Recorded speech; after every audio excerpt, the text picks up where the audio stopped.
तो नया टॉपिक अपन ले रहे हैं ease of doing business, index by World Bank for India.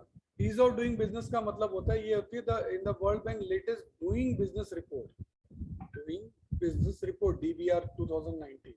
ये बेसिकली वर्ल्ड बैंक का इंस्टीट्यूशन है जो कि ये देखता है कि किसी कंट्री के अंदर बिजनेस स्टार्ट करना कितना आसान है या कितना करना आसान है बिजनेस, उसको कहते हैं ईज ऑन डूइंग बिजनेस।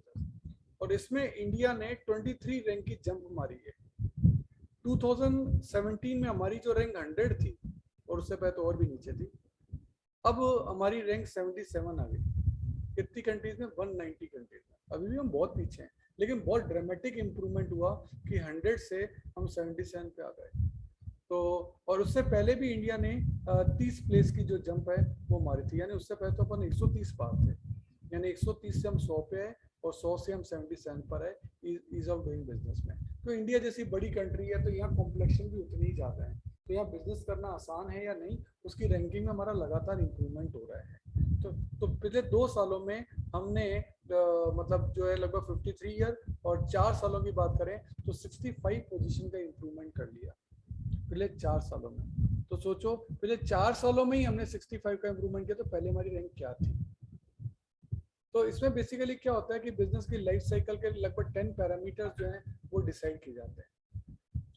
और इंडिया जो है अभी मतलब टॉप 10 इंडिकेटर्स में जो है उसका रैंक जो है 6 है।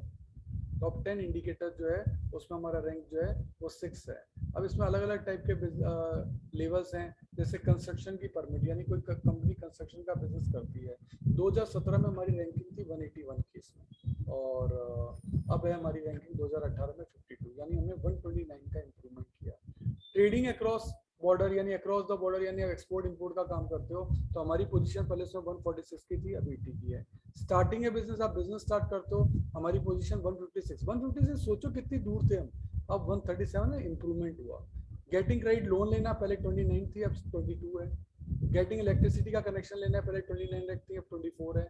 इन्फोर्सिंग कॉन्ट्रैक्ट कि कोई काम नहीं करे तो लीगली उस पर जो है प्रेशर बनवाना, तो 164 था, अब 163 है इसमें, यानी इस पर ज़्यादा चेंज नहीं हुआ।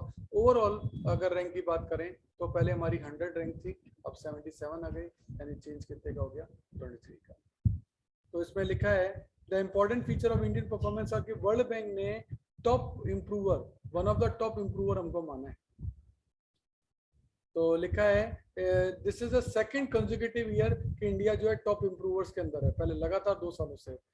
ब्रिक्स जो कंट्रीज हैं उसमें हम एशिया की टॉप इम्प्रूवर हैं, और इसके अलावा India is recorded the highest improvement in 2 year by any large country since 2011, यानी सबसे ज्यादा इंप्रूवमेंट जो है वो अपने यहाँ हुआ है 2011 के बाद। As a result of continued performance, India is now placed first position among South Asian countries as against 6th in 2014. यानी 2014 में साउथ एशियन जो कंट्रीज हैं उसमें हमारा रैंक था 6th, और आज हमारा रैंक जो है वो है 1st, यानी हमने एकदम टॉप पोजीशन पे आ गए।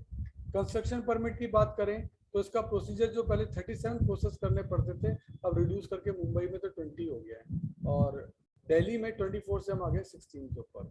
टाइम रिड्यूस की बात करें तो पहले जहाँ इस प्रोसेस को होने में परमिशन के लिए 128 डेज लग रहे थे, अब वही काम 99 डेज में हो रहा है।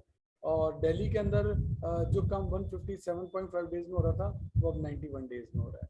ठीक है, इसके अलावा बिल्डिंग क्वालिटी का इंडेक्स हमारा 12 से 14 इंप्रूवमेंट हो गया है। Cost of obtaining construction permit जो है 23.2% से रिड्यूस जो है वो यहाँ से यहाँ गया, और DTF स्कोर वो डूइंग बिजनेस वगैरह का लिए वो आपका स्कोर जो है वो भी इम्प्रूव हो गया। ट्रेडिंग अक्रॉस द बॉर्डर की बात करें, यदि जो एक्सपोर्ट इंपोर्ट की बात है तो उसमें भी आप देखेंगे कि पहले आपका 58 आवर लग रहा था, कॉस्ट थी 140, अब 2018 में 58 आवर की जगह 25 आवर लग रहा है और कॉस्ट लग रही है 100, तो ये इंप्रूवमेंट हो गया ना आपका। ऐसे बॉर्डर कंप्लायंस 262 था, वो 92 डेज में ही हो रहा है, और 550 रुपीज़ लगते थे, अब 323 रुपीज़ लग रहे हैं। तो ये सब दिल्ली का डेटा है, ऐसे मुंबई का भी डेटा है। पहले आपको डॉक्यूमेंट वगैरह जो है वो सारे फिजिकली देने पड़ते थे, अब ई संचित करके इन्होंने एक वो बना दिया जहाँ आप अपना पैन नंबर, आधार नंबर वगैरह इलेक्ट्रॉनिकली जो है वो भेज सकते हो।